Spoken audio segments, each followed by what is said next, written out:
So this question came in today from Magdalena, and the question says, Maryland sentences young black men to the longest prison terms of any state. As governor, how would you address these extreme sentences, including life without parole? So this is a complex question. And, Maryland's criminal justice system, I think there's some really interesting scholarship that says that the two primary areas where partisan control of government doesn't yield different outcomes are criminal justice and education. And and I guess Israel probably, but every other area of political or policy decision, if Democrats are in power, one set of policies get passed. If Republicans are in power, another set of policies get passed. But that doesn't really happen with criminal justice. And so Maryland is a deep blue state with one of the largest black caucuses in the country. And Maryland has some of the worst incarceration statistics of any state in the country. There was a pretty big win in last year's legislative session on a piece of legislation called the Second Look Act. The Second Look Act. It allowed for people who have been sentenced to long sentences to have an opportunity to be considered for release without having to go through the parole process or having to go through a lot of those different things. And it was a good piece of legislation. And I think it is a really good question that Magdalena is asking here about what do we need to do in order to build on the momentum of that victory that was years and years in the making. And so I think, we can't say it is all done right now and leave it at that. And there's a couple of pieces of legislation that will come up in this year's General Assembly that we will be highlighting and focusing on. And then in addition to that, we got to get in there and really dig in and understand the role that the governor and the executive offices play in sentencing and dealing with these problems. Because Maryland has locked too many people up for too long, for too long and for too long of a sentences, for too long an amount of time and for too long of sentences. And we have to figure out how to fix this problem. If we want the communities that have been hyper-policed and have had dozens and dozens have decades of folks removed from those communities because of tough on crime policies and sent far away and sentenced to long sentences, we've got to begin to untangle this stuff. It is absolutely essential to the safety, the health, and the well-being of our communities. And I really appreciate this question as a prompt to get us to do more work to dive into this question. So short-term answer is we're going to focus on some of the stuff that comes up in this legislative section. But second version of that is we're going to really dig into this question and make sentencing one of the areas that we focus on for the remainder of this year so that we can talk about it when the legislative session starts.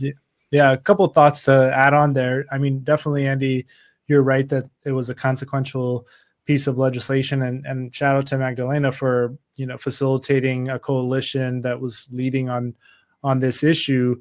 I think there's and also there were some concessions that were made, right, which happens with most bills, to pass that. And the question that I think is relevant here is, would all of those concessions have been necessary if those legislators, including, say, Luke Lippinger, the chair of Judiciary in the House, if he had a challenger, a viable challenger from the Green Party in the 46th district, would that concession have been necessary, or would he have felt heat in a different way than he does as a comfortable incumbent in a one-party town? So I think there's some praxis there related to the synergy between movements and pressure in the general election outside of primaries in dark blue or dark red parts of the state.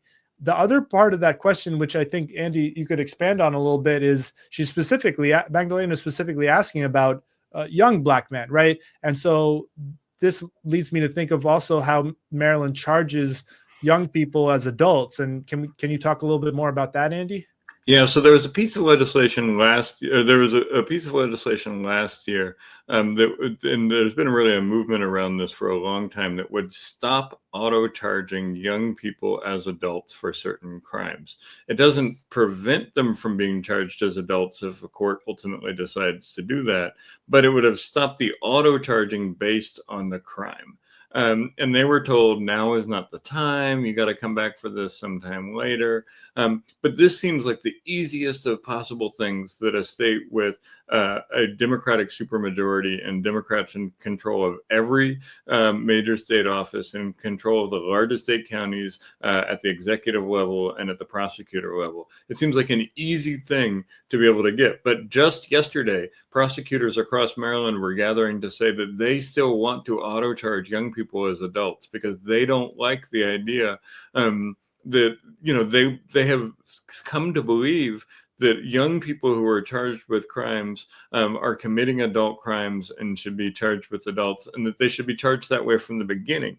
This means that Maryland has off the chart numbers of young people who are in the adult prison system. So much of an outlier on this that a lot of times when this is charted or graphed, when people are looking at the statistics of young people in the adult prison system, Maryland is such an outlier that it makes the rest of the graph hard to read in these cases. So, I mean, obviously, the General Assembly needs to do the right thing and stop auto charging people just because they were engaged in a crime. This will be a legislative fight that comes up this year. Maybe it passes this year, but it is a ridiculous outcome that it couldn't pass last year in a state where Democrats control every single major office and every local office in the states that are mostly charging and sentencing these young folks. So I think that's a really good focus, and a thing that I wanted to talk more about later is why it is that Maryland Democrats have tough on crime positions as a default instead of having legitimate approaches to dealing with public safety that put the public first. And so I think this is a great question and a topic that we're going to dive into quite a bit more. Yeah. Who's the party of mass incarceration in Maryland? Right.